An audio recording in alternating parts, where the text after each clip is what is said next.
क्या school college बनेंगे लोकतंत्र की नई पाठशाला? सोचिए, जिस स्कूल में आप पढ़ते हैं उसी स्कूल में आपको चुनाव लड़ने की नहीं बल्कि चुनाव को समझने की ट्रेनिंग मिले।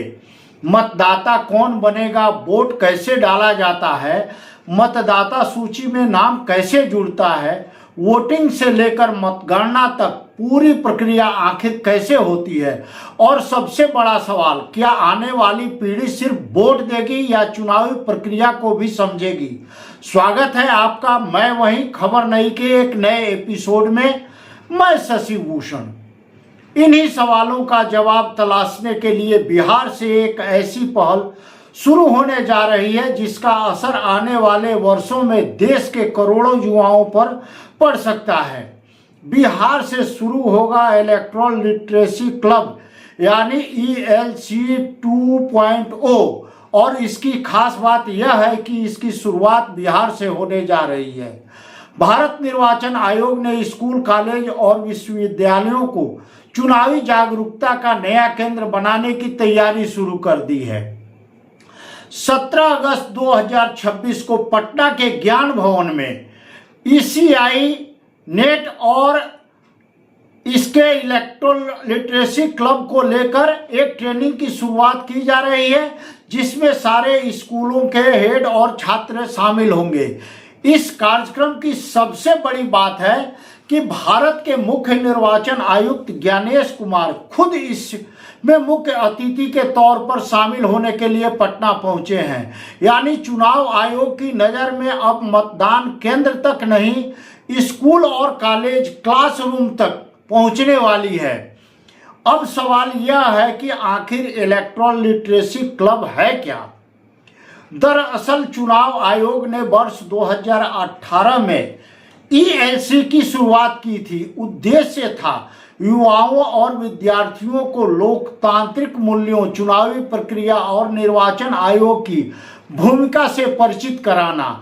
लेकिन अब डिजिटल दौर बदल चुका है। युवा सोशल मीडिया और डिजिटल प्लेटफॉर्म पर तेजी से जुड़ते जा रहे हैं।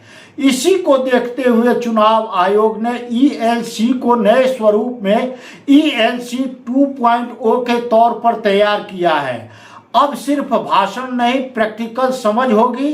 ELC 2.0 सिर्फ चुनावी भाषण नहीं, यहाँ विद्यार्थियों को मतदाता पंजीकरण, मतदान और मतगणना की प्रक्रिया का व्यवहारिक प्रदर्शन कराया जाएगा। यानी छात्र सिर्फ ये नहीं सुनेंगे कि वोट कैसे पड़ता है बल्कि वोटिंग और चुनावी प्रक्रिया को प्रैक्टिकली समझने का मौका भी मिलेगा। इसके साथ ही ECI नेट के डिजिटल इकोसिस्टम की जानकारी भी दी जाएगी और नए ELC पोर्टल के जरिए शैक्षणिक संस्थाओं को ELC 2.0 से भी जोड़ा जाएगा। अब सबसे बड़ा लक्ष्य समझिए, भारत का शैक्षणिक नेटवर्क कितना बड़ा है। आंकड़ा सुनकर आप भी चौंक सकते हैं। करीब 15 लाख स्कूल, 25 करोड़ विद्यार्थी, 1 करोड़ शिक्षक, करीब 1500 विश्वविद्यालय और लगभग 70,000 उच्च शैक्षणिक संस्थान। यानी चुनाव आयोग के पास युवाओं तक पहुंचने के लिए देश का एक विशाल नेटवर्क मौजूद है। ELC 2.0 का लक्ष्य केवल विद्यार्थियों को चुनाव की जानकारी देना ही नहीं, आयोग चाहता है कि युवा अपने परिवार, संस्थान और समुदाय में चुनावी जागरूकता के दूत बनकर जाएं। यानी एक विद्यार्थी खुद चुनाव को समझे, फिर अपने परिवार को समझाए और उसके बाद अपने आसपास के लोगों तक सही चुनावी जानकारी पहुंचाए।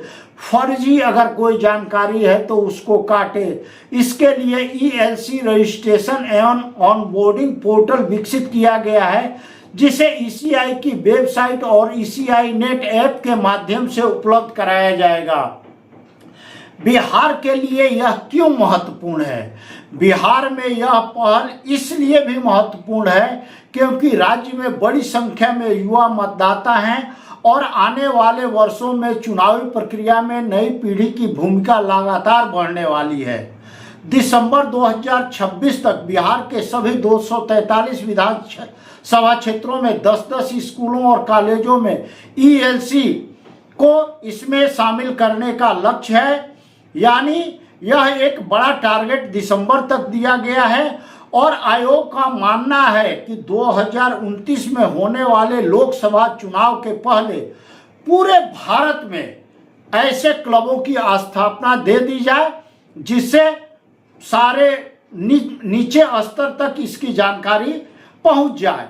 तो कॉलेज में चुनावी प्रक्रिया की समझ विकसित करने के लिए, डिजिटल प्लेटफॉर्म पर जानकारी देने के लिए और युवाओं को जागरूकता का दूत बनाने की कोशिश है। यानी लोकतंत्र की पाठशाला अब क्लासरूम से शुरू होने जा रही है और इसका प्रयोग की शुरुआत हो रही है बिहार से। अब सवाल सिर्फ यह नहीं है कि कौन वोट देगा, बड़ा सवाल यह है कि नई पीढ़ी कितनी समझदारी से अपना वोट देगी, इसको लेकर आयोग की पहल है। तो आज आयोग का दौरा बिहार में है और इसके बाद आयोग की टीम फिर दूसरे राज्यों में चली जाएगी। आज का अपडेट यहीं तक। अगर आपको यह वीडियो पसंद आवे तो फॉलो कीजिए, सब्सक्राइब कीजिए, अपनी राय कमेंट बॉक्स में दीजिए और इसे ज़्यादा से ज़्यादा शेयर कीजिए।